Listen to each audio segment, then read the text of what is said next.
Welcome back to the Cooper River, and we're getting set for our first race of the morning. It is the C final for the Varsity 4.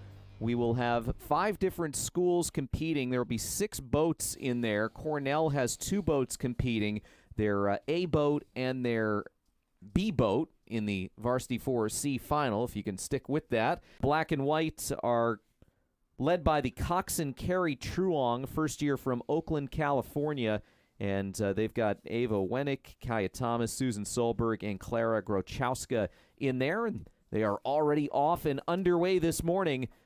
Black and white for Harvard-Radcliffe. The Princeton Tigers are going to set the tone early on this morning as Princeton wins the third Varsity 4. They come in just about a second in front of Dartmouth, and then Yale finishes in third, followed by Cornell. Kiki Frame, senior from Queens. Dartmouth will be in lane 2. Saw a really impressive performance from Dartmouth's other 4, getting the silver medal in the second Varsity 4. They were the silver medalists at Eastern Sprints with this boat. And then up at the top of your picture, Harvard-Radcliffe. The black and white crew, coxed by Sophia Branco, a sophomore from Hanover, Massachusetts. Orla Harvey is the stroke from Richmond in the United Kingdom. They were 6th in the grand final at Eastern Sprints. They can hear the cheers from the finish line, and they can see where all the crews stack up. The drama right now is who's going to get that bronze medal position. Yale got off to a terrific start. In this race, Princeton gave them a little bit of a push in the first quarter, but ultimately Yale turned back the Tiger charge, and Princeton is on its way to its first and maybe the first of many wins here this morning. The Bulldogs win the second Varsity 4. They come in across right around 7 minutes and 7 seconds, about 4 seconds ahead of Princeton. And now we find out who's going to take the bronze. And look at Dartmouth with the charge. They were running in 5th place for much of that race. Getting set to start the grand final for the third Varsity 8. And here we go. Penn is right next to Yale as a result of winning its heat yesterday afternoon. Third Varsity 8 for the Quakers. Stroke is Maya Spunden. And then finally at the top of your picture, Harvard-Radcliffe, after stumbling a little bit at the start, has put itself close to a 4th place position. Third Varsity 8 for Claire O'Hall's group. The coxswain is Talia Natterson, senior from Los Angeles, and a first-year stroke, Asha Hug. Again, that senior first-year combination at the stern of the boat. Harvard-Radcliffe was 3rd in the grand final at Eastern Sprints, and Coach O'Hall says they've stayed persistent and hungry throughout the season, and that performance at Sprints made them really excited to build on that, and they want to work hard to find how they want to race and what the standard is. And right now they're currently in 5th place.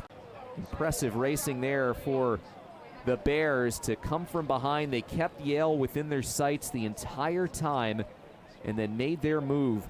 Dartmouth was the 6th place finisher. That puts Harvard-Radcliffe, or I should say Dartmouth in 5th, Harvard-Radcliffe in 6th. The Harvard-Radcliffe Varsity 4. And for the black and white, the coxswain is Isabella Goldstein, a first year from Moraga, California. Vivi Sun, a sophomore from Atherton, California, is the stroke. Lola Dahan is a first year from Melbourne, Australia, in seat 3.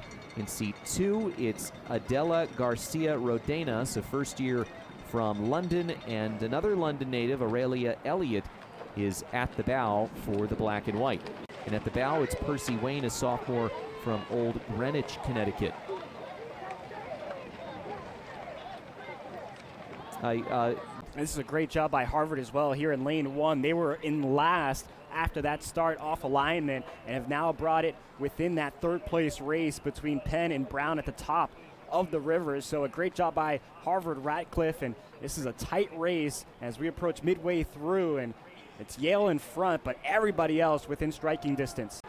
This is a huge result if it holds and a massive result for Harvard-Radcliffe if they can overcome Yale's slight lead in the closing strokes. Yeah, rivals, right? Harvard-Yale, that rivalry runs deep. So a great opportunity here to see these two programs battle it out in the final 150 meters. It's Yale with the nose lead, but Harvard now digging deep for that final push, and you can see them kind of gaining ground here at the bottom of your screen. Well, at this rate, it might come down to a photo finish. Harvard-Radcliffe lost head-to-head against Yale not long ago. It was just before Eastern sprints.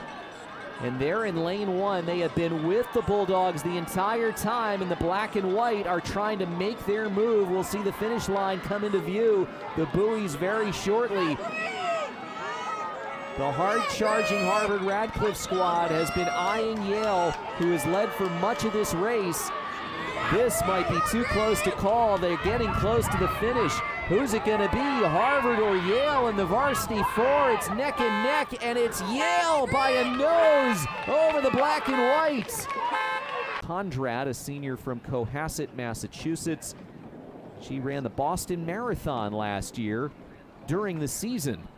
So she's not the one rowing up the river, but found other ways to get in the fitness and show her teammates that she's somebody to be respected when you finish on Heartbreak Hill, you know? And it's one of those that you have the Charles, you have that running path, so you can run down the Charles and, you know, have that mindset of, all right, well, hey, I can do this, and continue to practice mentally. So a great opportunity there with the Harvard campus being right there on the banks of the Charles. To coming to Yale. She is an extremely talented first year, and to go to show you how impressive Yale's squad is, she's the reigning U23 world champion, and she's not on the Yale varsity.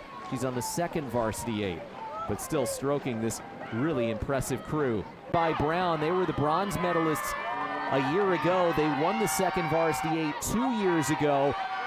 There might not be enough of the Cooper River left for Brown to make the comeback. Princeton is stiff-arming the Bears down the closing stretch, and the Princeton Tigers, for the first time since 2019, have won the second varsity 8.